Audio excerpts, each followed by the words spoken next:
खेडे विभागाकडे दुर्लक्ष. 25 वर्षांपूर्वी राजकारणात प्रवेश करताना माझ्या जीवनात 3 उद्देश होते. प्रथम उद्देश होता तो म्हणजे अस्पृश्यांच्या घराघरात ज्ञानगंगेचा प्रवाह नेणे. हा माझा उद्देश बऱ्याच अंशी सफल झाला असून शैक्षणिक क्षेत्रात अस्पृश्य आघाडीवर नसले तरी काही दिवसात ते योग्य ती प्रगती करू शकतील असा मला आत्मविश्वास आहे. सरकारी नोकरीत अस्पृश्य जमातीच्या लोकांना व्यापक प्रतिनिधित्व मिळवून देणे हा माझ्या कार्यातील दुसरा उद्देश होता. माझ्या प्रयत्नांना आलेले यश आज तुम्हाला दिसतच आहे. परंतु खेड्यापाड्यातून राहणाऱ्या माझ्या असंख्य दलितांच्या परिस्थितीत सुधारणा घडवून आणण्याचा माझा तिसरा उद्देश म्हणावा तेवढा सफल होऊ शकला नाही. म्हणून माझे उरलेले आयुष्य व माझ्या अंगी असलेले सर्व सामर्थ्य मी खेड्यापाड्यातील अस्पृश्य जनतेची सुधारणा करण्याकरिता खर्च करण्याचा निश्चय केलाय. खेड्यापाड्यातील अस्पृश्य जोपर्यंत खेडी सोडून शहरात राहायला येणार नाहीत तोपर्यंत त्यांच्या जीवन परिस्थितीत सुधारणा होणार नाही. आमच्या खेड्यातून राहणाऱ्या अस्पृश्यांना वाडवडिलांच्या गावी राहण्याचा मोह सुटत नाही. त्यांना वाटते तेथे आपली भाकरी आहे, परंतु भाकरीपेक्षा स्वाभिमानाला अधिक महत्व आहे. ज्या गावी त्यांना कुत्र्यासारखे वागवले जाते त्या ठिकाणी त्यांचा पदोपदी मानभंग होतो. जेथे त्यांना अपमानाचे स्वाभिमान शून्य जीवन जगावे लागते ते गाव काय कामाचे.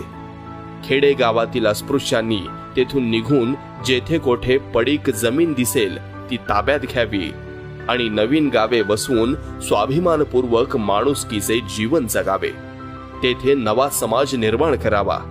तेथील सर्व कामे त्यांनीच करावीत. अशा गावातून त्यांना कोणी अस्पृश्य म्हणून अपमानास्पद वागणूक देणार नाही. मी बुद्धाकडे का वळलो? माझे वडील अत्यंत धार्मिक वृत्तीचे होते आणि त्यांनी मला धार्मिक शिस्तीत लहानाचे मोठे केले. माझ्या लहानपणी मला माझ्या वडिलांच्या धर्मजीवनातही काही विसंगती आढळल्या. ते कबीरपंथी होते, त्यामुळे त्यांचा मूर्तीपूजेवर विश्वास नव्हता. त्यांनी आपल्या पंथाची पुस्तके वाचून काढली होती. त्याचबरोबर रोज झोपायला जाण्यापूर्वी रामायण महाभारतातील काही उतारे आमच्या घरी येणाऱ्या लोकांना तसेच माझ्या बहिणींना वाचून दाखवायला ते मला आणि माझ्या थोरल्या भावाला सांगत. हा प्रकार बरीच वर्ष सुरू होता. मी 4थीची परीक्षा उत्तीर्ण झाल्यावर माझ्या जातीच्या लोकांना ती घटना जाहीर सभेतून कौतुक करण्यासारखी वाटली.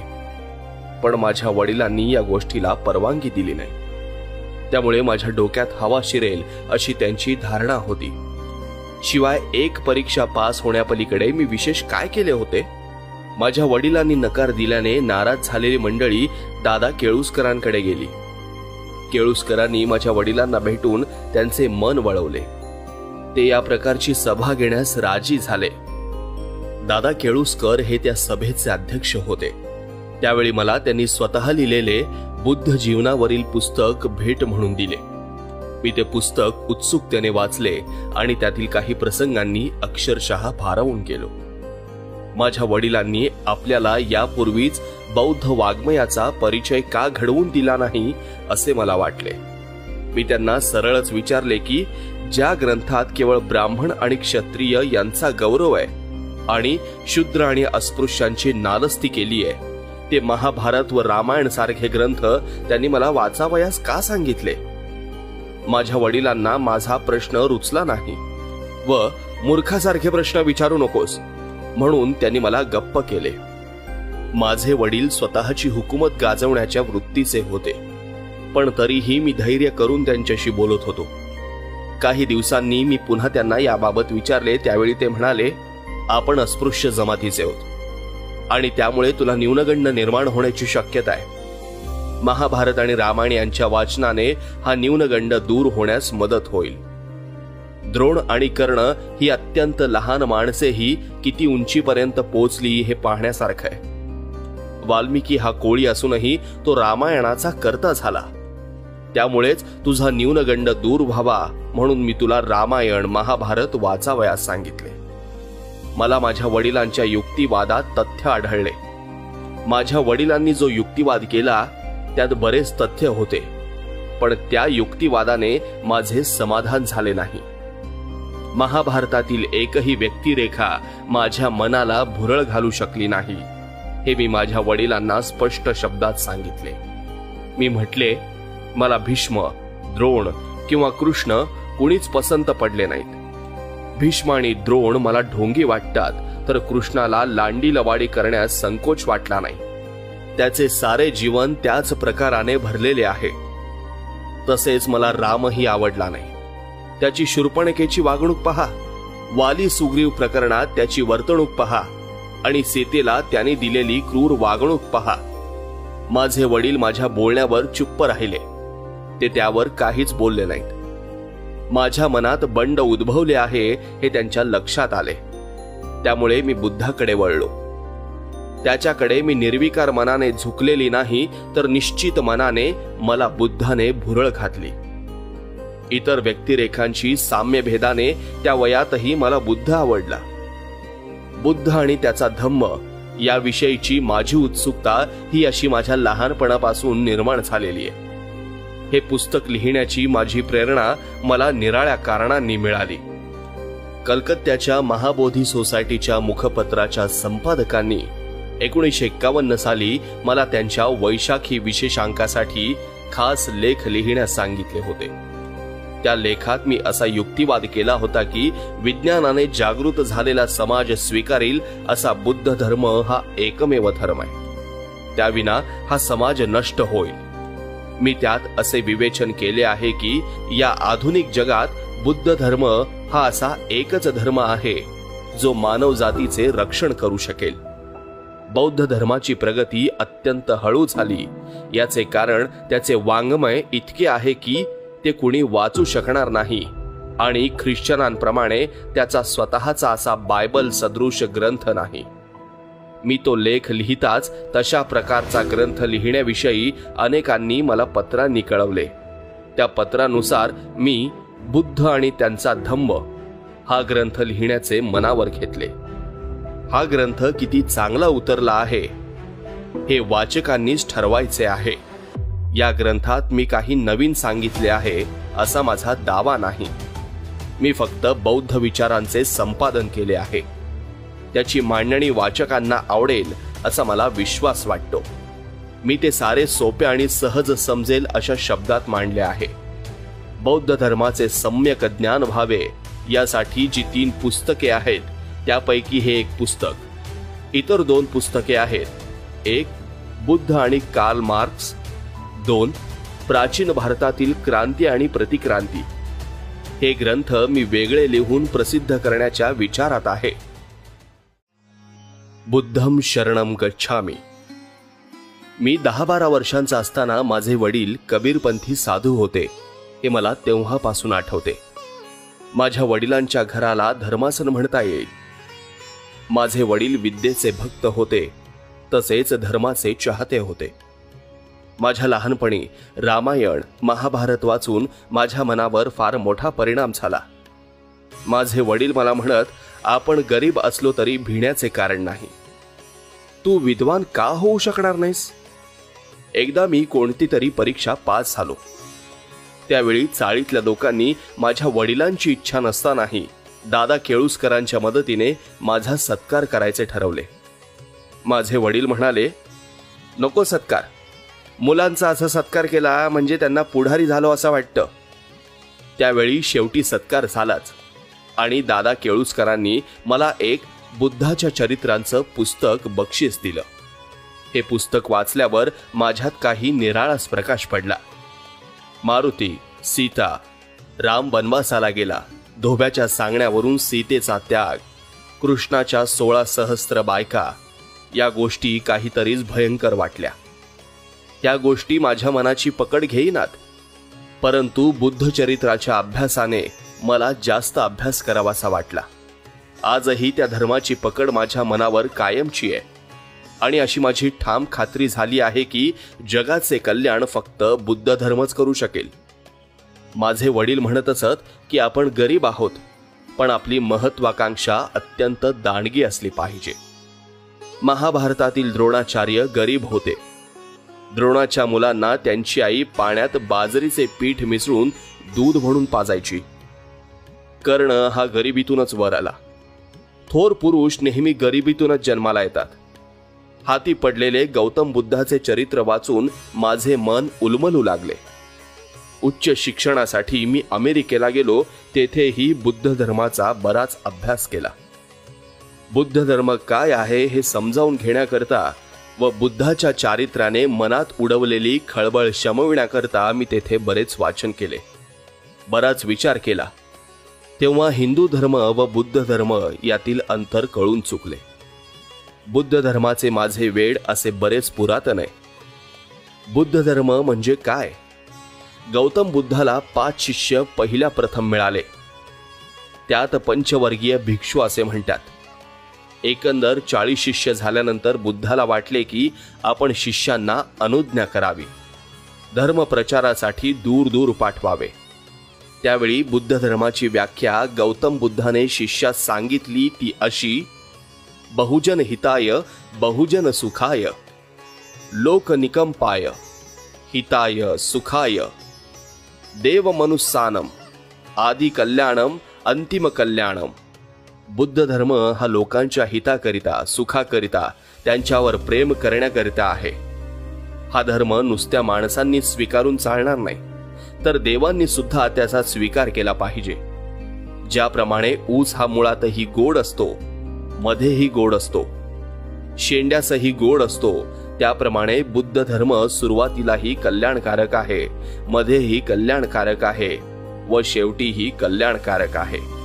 या धर्माचा आदी, मध्य, अंत सर्व गोड, हितकारक व कल्याणकारी असे आहे. धर्म हा प्रत्येक मनुष्य मात्राच्या जीवनाला अत्यंत आवश्यक व पोषक आहे. इतर धर्माप्रमाणे आत्मा काय, तो कोठे वसला आहे हे मला माहीत नाही. अंगठ्या एवढा आहे की काळजा एवढा वसला आहे, कोणास ठाऊक. देव मला अजून दिसला नाही. हिंदू धर्मात देव आत्मा याला जागा आहे, पण मनुष्याच्या जीवनाला कोठे जागा आहे? बुद्ध धर्माचे अधिष्ठान.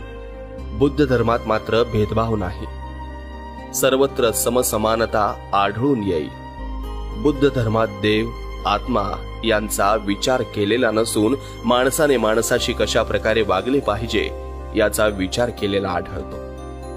या धर्मात नीतीचे संबंध सांगितलेले आहेत. हा सद्धर्म आहे. बाकीचे धर्म झूट आहेत. ब्राह्मण आणि पुजाऱ्यांनी हिंदू धर्म बनवलेला आहे. युद्ध धर्मात मोक्ष मिळवून देण्यासाठी ख्रिश्चन लोकांसारखे पाद्री नाहीत व आत्म्यास सद्गती देणारे, पूजा विधी व यज्ञयाग करणारे ब्राह्मण तर मुळीच नाहीत. जो धर्म माणसाला कल्याण साधायला कारणीभूत होईल तोच खरा धर्म. बुद्ध धर्माचे अधिष्ठान हे जीवनात कल्याण साधायला अत्यंत आवश्यक आहे, म्हणून या धर्माची महती आहे. धर्माचा शास्ता कोण? भगवान बुद्धाचा अंत होऊन 2500 वर्ष लोटली, पण अजूनही धर्म जोफाने फोफावतो आहे. याला कोणी शास्ता नाही की सर्वाधिकारी नाही. अंतकाळी भगवंताला त्याच्या शिष्याने विचारले, तुम्ही मेल्यानंतर तुमच्या पश्चात या धर्माचे काय होईल? याला कुणीतरी शास्ता ठेवा. तेव्हा भगवंताने उत्तर दिले की माझ्या गैरहजेरीत धर्म हाच तुमचा शास्ता आहे. तो जर तुम्ही पाळीत नसाल तर त्याचा काय उपयोग? विशुद्ध मनाने घेतलेला धर्म हाच तुमचा शास्ता. धर्मांतर कधी? आपल्याला आज ना उद्या धर्मांतर करावे लागणारच आहे, पण त्यासाठी आधी खोलवर विचार नको का करायला? अहो, आत्ताच मी कुठे धर्मांतराची नाव तयार केलीये. या नावेतून आपली सर्व 7 कोटी जनता बसून पैल तरी जाणार आहे, पण त्या नावेचे सुकाणू हा सर्वस्वी माझ्या हातात आहे. त्यामुळे ही माणसांनी गच्च भरलेली नाव कोठे वगळात सापडू नये, खडकावर आदळू नये, फुटू नये किंवा धोक्यात सापडू नये. या संबंधी अगोदर दक्षता नको का घ्यायला? इतके सर्व धोके टाळून जर आपण पहिले तरी पोहोचलो तर तेथे आपणावर पिचाटाप्रमाणे सैरावैरा धावत सुटण्याचा प्रसंग ओढवू नये. या गोष्टींचा मी साकल्याने विचार करीत आहे. जोपर्यंत यातून मला निश्चित मार्ग सापडत नाही तोपर्यंत तरी या गोष्टीला जोराची चालना मिळणार नाही. अहो, आज आपली शीख धर्माकडे असलेली ओढ पाहून हा ख्रिश्चन समाज आणि तो मुसलमान समाज सारखा माझ्या पाठीस लागलाय.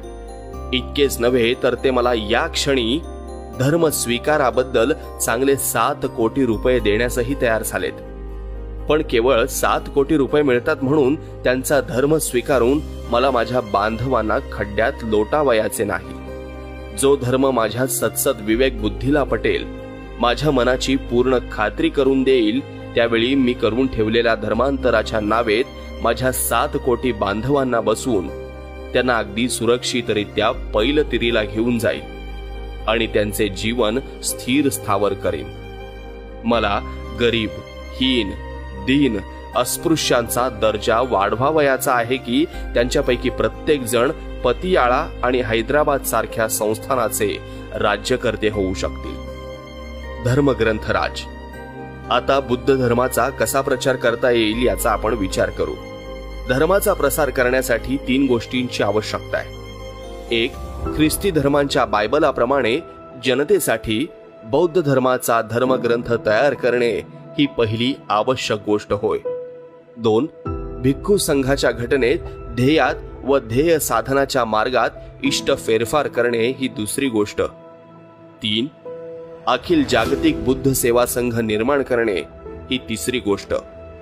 बौद्ध धर्माचा धर्मग्रंथ तयार करणे ही पहिली अत्यंत आवश्यक अशी गोष्ट होय. हे वर सांगितलेच आहे. जनतेला सतत बाळगता येण्याजोगे बायबल, कुराण, गीता वगैरे सारखे इतर धर्माचे सुलभ ग्रंथ उपलब्ध असल्यामुळे त्या धर्मातील लोकांची मोठी सोय झाली आहे. बौद्ध धर्माचा असा ग्रंथ नसल्यामुळे बुद्ध धर्मीयांची मोठीच गैरसोय होत असते. हिंदी धम्मपदाने ही गैरसोय दूर झालेली नाही. प्रत्येक धर्माची उभारणी श्रद्धेच्या पायावर केलेली असते. विशिष्ट धर्ममते व शुष्क काथ्याकूट करण्यात खऱ्या श्रद्धेची जोपासना होत नाही. हिंदी धम्मपदाची रचना अशा कोणत्याही गोष्टीच्या आधारे नसून त्या ग्रंथात निवळ शुष्क काथ्याकूट करून श्रद्धा उत्पन्न करण्याचा प्रयत्न केलेला दिसून येतो. नव्या बौद्ध धर्माच्या बायबलची रचना करताना त्यात बुद्ध चरित्र, चिनी धम्मपद, बुद्धाचे संवाद, जन्म, मृत्यू, लग्न वगैरे प्रसंगी करावयाचे काही विधी व संस्कार यांची सुंदर गुंफण करावयास हवी. असा ग्रंथ करताना त्याच्या भाषेकडेही दुर्लक्ष होता कामा नये. ग्रंथाची लेखन शैली ही प्रासादिक, सुगम, उत्तेजक व वाचकांची तंद्री लागेल अशा दर्जाची असावयास पाहिजे. गेली 5 वर्षे मी बौद्ध धर्मावर एक पुस्तक लिहिण्यात गुंतलोय.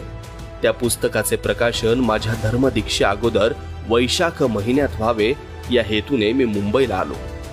परंतु मी एका विलक्षण आजाराने जायबंदी झाल्यामुळे मला ते पुस्तक लवकर लिहून संपवता आले नाही. पुस्तकांची 700 पाने असून तो ग्रंथ इंग्रजी भाषेत असल्यामुळे आपल्यापैकी बऱ्याच जणांना तो समजणे अवघड जाईल, म्हणून मी लवकरच त्याचे मराठी भाषांतर करवून घेणार आहे.